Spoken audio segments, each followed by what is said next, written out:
Selamat pagi, kelas 5. Kita masih mempelajari bab tentang pencernaan, ya, bab 3. Oke, jadi Ibu akan membahas bagaimana proses pencernaan yang terjadi pada hewan. Kalau pada pertemuannya lalu kan pada manusia sudah, organ-organnya sudah, enzimnya juga sudah. Nah, hari ini kita akan belajar mengenai bagaimana organ atau proses pencernaan pada hewan. Tapi sebelumnya Ibu mau review dulu mengenai makanan bergizi. Ini pada pertemuan beberapa minggu yang lalu ya. Ingat-ingat lagi bahwa makanan itu ada karbohidrat, ada lemak, dan protein. Ini yang biasa sering kalian makan, karbohidrat, lemak, protein.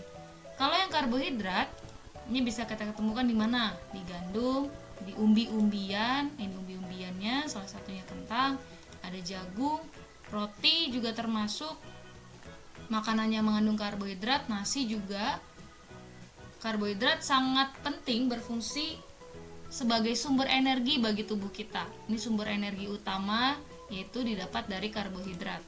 Lalu kita bisa juga temukan sumber energi dari lemak. Nah, tapi kali ini Ibu akan bahas yang protein dulu. Yang protein ada dua, ada protein nabati dan juga hewani. Protein nabati berarti yang berasal dari tumbuhan. Kalau hewani berarti berasal dari mana? Hewan. Jelas ya? Kalau yang nabati ini bisa kita temukan di biji-bijian. Biji kedelai, kemudian ada lagi kacang almond. Nah, itu juga termasuk ya ke dalam protein nabati. Lalu yang protein hewani kita bisa temukan di daging, daging ayam, daging sapi, daging kambing, kemudian ikan. Lalu ini ada sosis, ada keju yang terbuat dari makanan yang terbuat dari susu juga itu termasuk ke dalam protein hewani. Ini telur juga. Jadi fungsi dari protein itu adalah sebagai zat pembangun tubuh. Tadi kalau karbohidrat sebagai sumber energi, diingat ya, kalau protein zat pembangun tubuh. Untuk apa? Memperbaiki dan membentuk sel yang sudah rusak, jadi sel-sel yang baru lagi. Oke, kita lihat. Kalau lemak tadi sebagai sumber energi juga. Nah, ini cadangan energi ya. Setelah sudah habis, misalnya energi yang didapat dari karbohidrat bisa didapat lagi dari lemak. Lemak juga sama, ada hewani sama nabati. Berarti ada yang berasal dari hewan, ada juga yang berasal dari tumbuhan. Hampir sama ya. Kalau yang nabati, lemak nabati ini biji-bijian juga. Beberapa jenis buah juga mengandung lemak nabati. Ini salah satunya alpukat. Lalu ada juga margarin. Nah, ini termasuk lemak nabati. Lalu yang lemak hewani. Lemak hewani ini ya, daging-daging juga ini termasuk ke dalam lemak hewani. Fungsinya untuk apa lemak? Selain tadi sumber cadangan energi, selain dari karbohidrat ya didapatnya, ini juga sebagai pelarut vitamin, vitamin A, D, E, K. Jadi kalau kalian mengkonsumsi vitamin ini harus juga diimbangi dengan konsumsi lemaknya yang sesuai dengan kebutuhan kalian, sehingga bisa melarutkan vitamin A, D, E, K dan bisa diproses di dalam darah kalian. Oke, jadi seperti itu ya. Lemak juga sebagai bantalan pada organ-organ tubuh. Kemudian lemak juga sebagai untuk mengatur suhu juga supaya menghangatkan tubuh. Itu dari fungsi dari lemak lainnya. Kemudian kalau vitamin, nah ini vitamin dibutuhkannya sebenarnya dalam jumlah yang sedikit, tapi harus ada.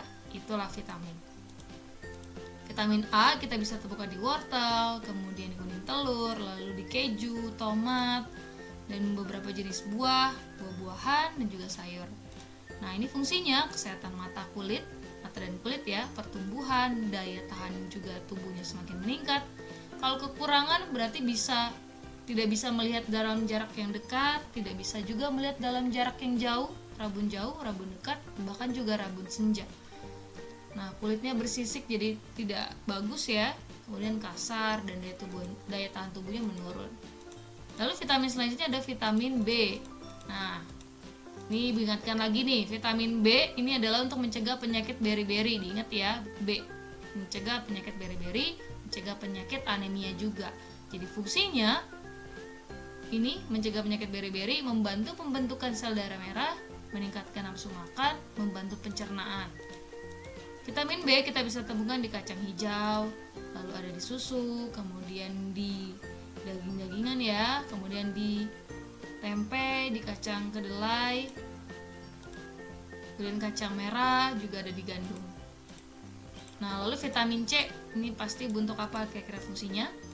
Membantu perbaikan sel yang rusak. Ini membantu kerjanya dari protein tadi, meningkatkan daya tahan tubuh juga. Biasanya kalau kekurangan akan penyakit sariawan, skorbut, daya tahan tubuhnya juga menurun, gitu ya, defisiensinya kalau kekurangan. Kita bisa temukan di buah-buah dan sayur-sayuran, banyak sekali vitamin C-nya. Lalu ada vitamin D. Nah, B, C, D. Nah, itu ya vitamin D. Vitamin D ini fungsinya untuk pertumbuhan tulang dan gigi kalian. Jadi sangat penting, selain dari kalian mengkonsumsi susu, vitamin D juga penting untuk pertumbuhan tulang dan gigi kalian. Kalau kekurangan akan mudah tanggal, akan mudah copot giginya, rapuh ya. Kemudian penyakit tulang ada banyak sekali nih. Osteoporosis salah satunya. Lalu vitamin D bisa kita temukan di susu juga, ada juga ya. Kemudian di kuning telur, lalu ada di salmon, minyak ikan. Nah, kemudian ada keju. Nah, ini. Lalu vitamin E. Nah, vitamin E ini yang untuk anti penuaan, kesehatan kulit, mencegah kemandulan juga. Kalau kekurangan akan mengalami kemandulan, penuaan dini, kulitnya keriput.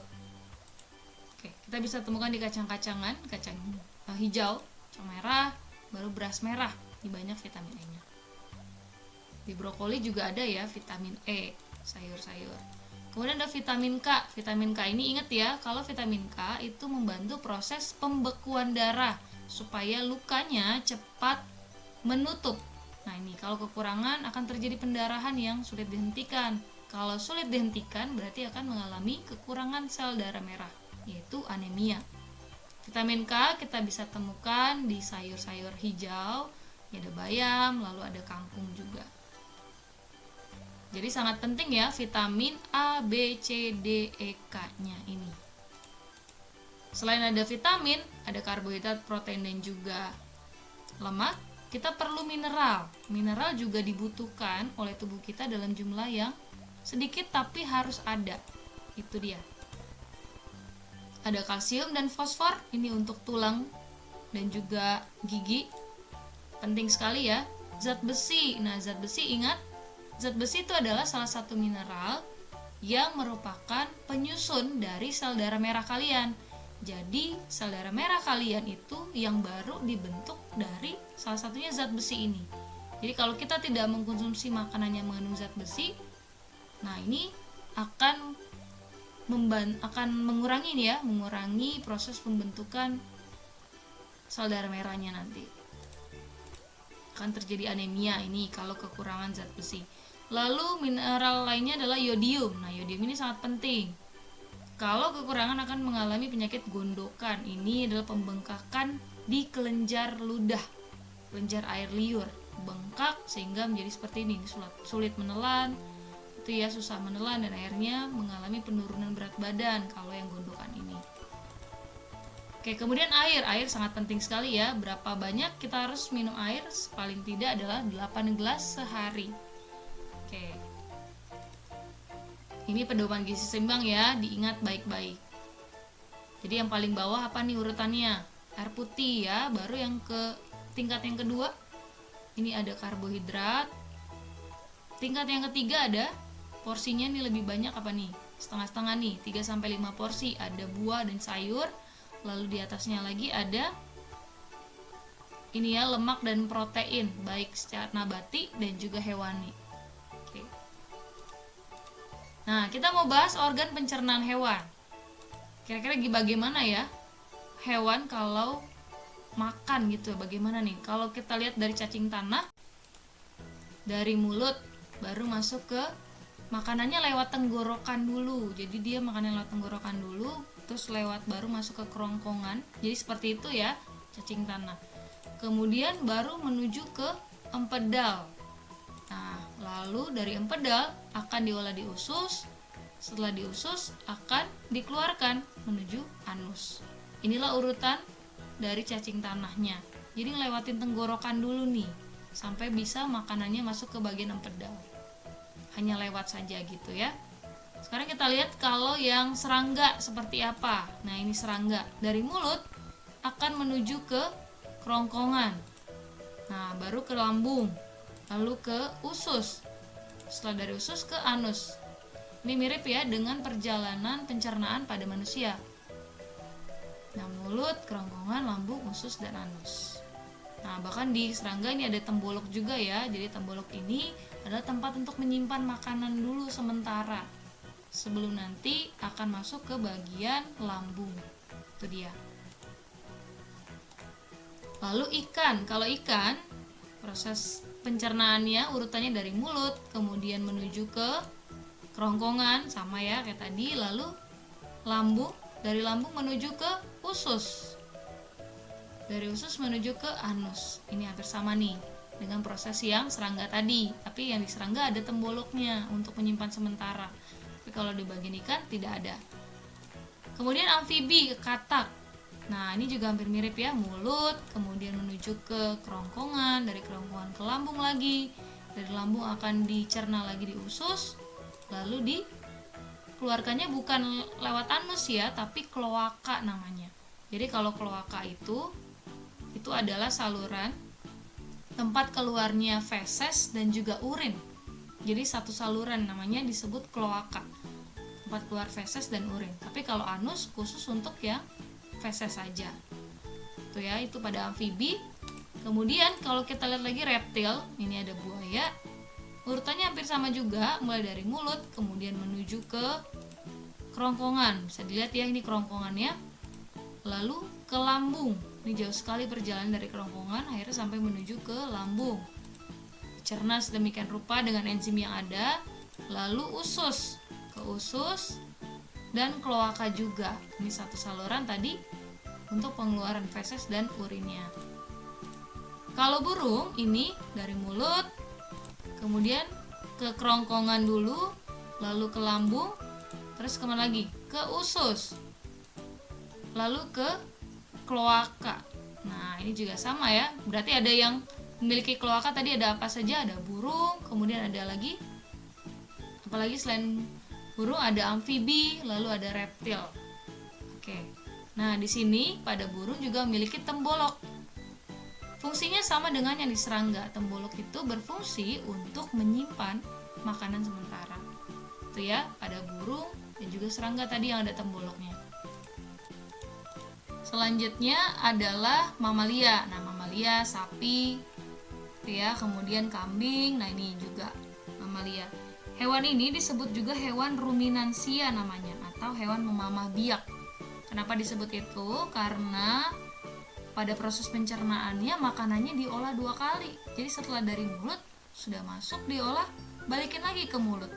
Nah, seperti itu ya. Ini hewan pemamah biak atau ruminansia. Kita lihat dari mulut, kemudian menuju ke esofagus atau namanya kerongkongan. Ini makan rumput, dikunyah karena ada giginya ya.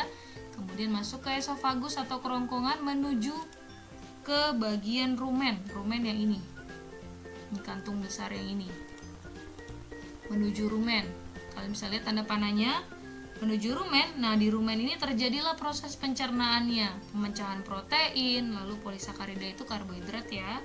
Dan juga ada beberapa pemecahan selulosa. Jadi karena daun ini itu mengandung selulosa. Selulosa itu harus dihancurkan dengan enzim selulase. Ini ada di bagian rumen. Dihancurkan. Selanjutnya setelah dari rumen akan menuju retikulum.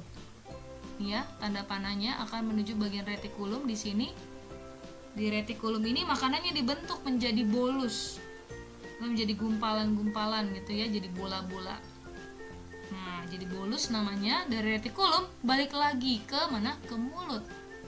Nah, jadi dari bolus, dari retikulum balik lagi ke mulut nih. Jadi kalau di mulut kembali lagi ke mulut. Jadi pada saat nanti sapi atau kambing ini misalnya sedang istirahat, Maka bolus yang tadi dari retikulum tadi itu akan dimuntahkan kembali ke mulut dan dikunyah lagi. Gitu ya, dikunyah lagi supaya lebih halus. Nah, kemudian dari mulut masuk ke baru ke ini omasum. Omasum yang ini bagian tengah sini menuju ke omasum. Di omasum ini sudah ya, menuju omasum. Di omasum juga terjadi proses pencampuran enzim. Omasum baru menuju abomasum yang ini. Abomasumnya. Setelah sudah diproses di abomasum lagi, di abomasum diapakan lagi, dicerna lagi. Jadi berkali-kali dicernanya nih. Kemudian setelah dari abomasum akan menuju usus halus, baru menuju usus halus ini ya. Ini usus halusnya. Nah, ini menuju usus halus. Selanjutnya akan menuju usus besar, sama kayak manusia ya, usus halus, usus besar, baru ke anus akhirnya. Nah, itu dia. Inilah namanya mamalia yang tadi termasuk ke dalam hewan ruminansia atau memamah biak yang mengunyah makanannya sebanyak 2 kali. Itu dia. Oke, terima kasih.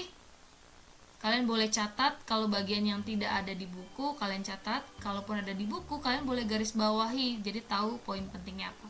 Kalau ada pertanyaan kalian tanyakan di sesi kedua.